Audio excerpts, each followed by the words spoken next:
How's it going, you guys? It's Scott with Everyday Home Repairs. Now, a squeaky garage door like this one,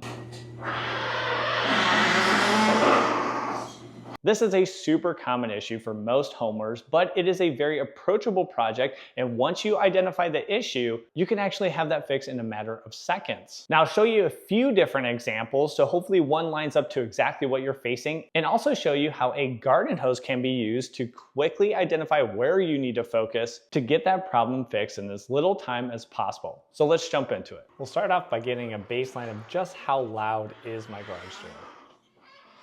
So we know we need to beat 79 decibels once we do our fix, but I just want to call out a common mistake, and that is grabbing your can of WD-40. Now, although this can lubricate, it also is a degreaser.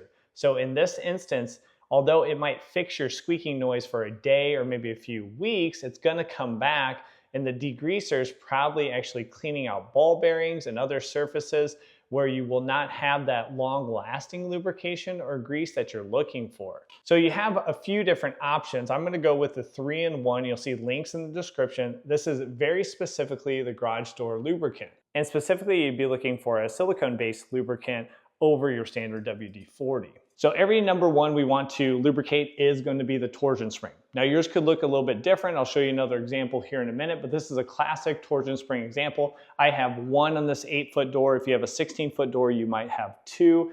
And we don't want to lubricate the ends necessarily, but I am going to lubricate in the middle of this torsion spring. Why we don't do the ends? Because there is a cone end here that is actually a friction fit. So we don't actually want lubrication between the spring and that cone because we do not want to lubricate that. It is a friction fit and you do not want this to let loose.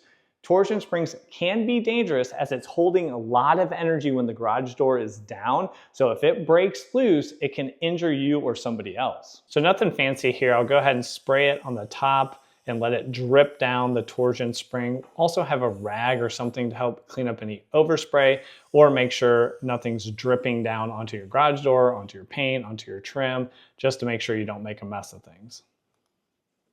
And then I'd go ahead and work your garage door multiple times to let that lubricant soak into your torsion spring.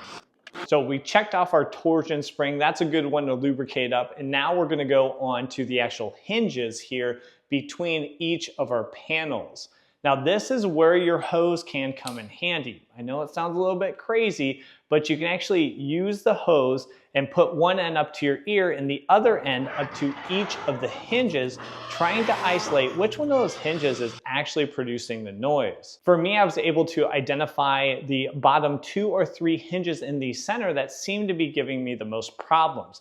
That is where the noise is coming from. But for me, when I look at the support brace, I do see a little bit of debris right under those hinges, indicating there is some metal on metal contact and we are getting some friction in that area that we do want to lubricate with our silicone lubricant. So you're going to focus on areas of metal on metal contact. These are the points that are going to pivot against each other, causing friction and noise when the garage door is going up and down. So we'll just progress through, and that's why you want your rag, just to make sure you're not getting lubrication all over your door or your floor, and make sure it's an overall clean job while you are getting ample lubrication on each. Then once you complete that, let's do a test here. Remember, 79 was our original, and we are doing much better now, all the way down to 64. Now let me show you the last common area where you can get squeaking in an older garage door, so it gives you a different look. But just a few other maintenance items. Make sure you check your screws here that go in each of the panels. I would not over tighten them. Mine is a 7/16, that is a common size. But you can just go through all those, making sure they're tight. This would not be a source usually of squeaking, but more rattling if those are coming loose. And then depending on what kind of garage door opener you have, do you have a chain or a belt? A belt should not be lubricated. Now you could go through and kind of clean off your rail. This T-rail here does actually provide the surface that the trolley runs on. So there could be some squeaking or some issues there. If you want to lubricate this, I haven't usually in the past, but you could kind of clean and get any debris off that because that could be eating away at the trolley as it slides up and down that T-rail. So before jumping to that last one, and again, it's gonna be a lot older setup than this one, let me know down in the comments which one of these actually fixes your issues. And if you're a professional, we always welcome your feedback. That helps all the other viewers as they look at this video, but also look at the comments to see what might be missing and what might help them out on their own project. Also down in the comments, you'll see a link, or if you're watching on your TV, you can scan this QR code, and that is to the big initiative we're doing towards another big part of homeownership, and that is homeowners insurance. Now, over the years, we've been focused on helping you with the cost associated to maintaining and repairing your home with these type of videos. But now we're looking at other slices of that overall pie, starting with homeowners insurance.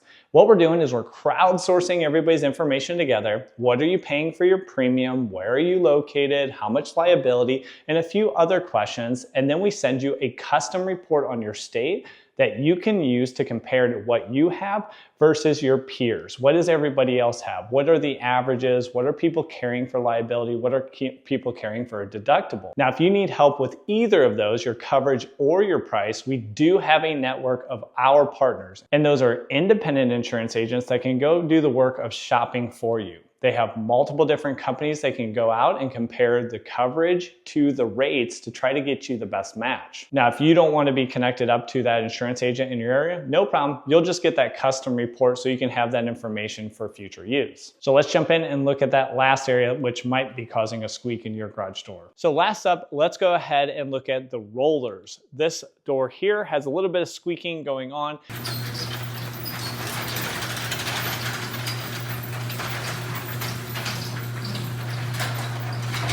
I did a similar test and I got 71 decibels, but it also has a component that needs to be swapped out because it's almost at complete failure.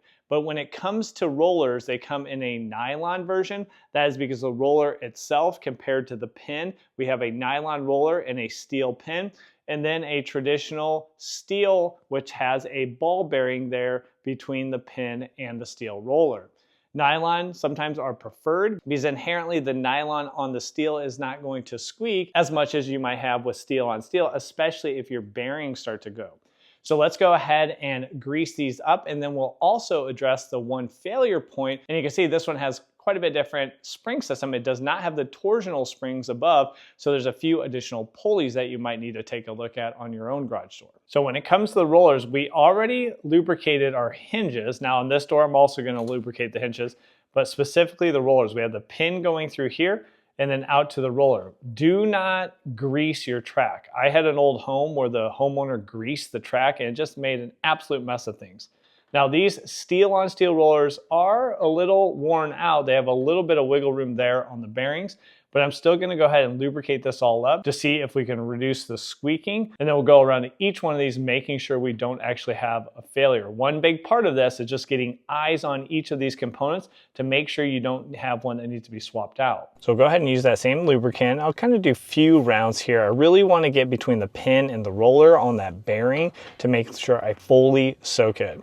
And then I'll go around to each one of those again with my rag, making sure I'm cleaning up any overspray or drips that get on the floor. For this one specifically, because we lubricated the other hinges, this one I'll hit the hinges as well before moving on to that failed component.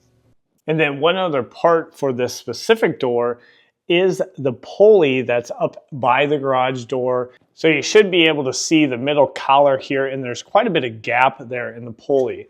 What you'd want to see is something like this. Now these are replacement pulleys that you can pick up at pretty much any home improvement store.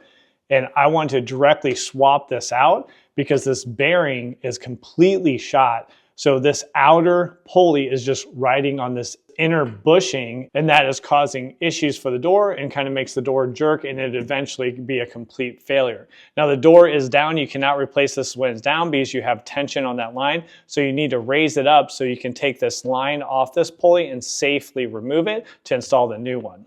If you have a chain like this garage door opener, which you might if it's a little older, I do prefer belts. Just inherently, they're going to be way quieter than a chain drive. But if you do have a chain, go ahead and take a look at it. Make sure you see some white grease or make sure there's lubrication. I have a few dry spots here, so I'm going to run it through a cycle and then just hit those dry spots. And then I'm going to test things out to see if we've improved this garage door as well.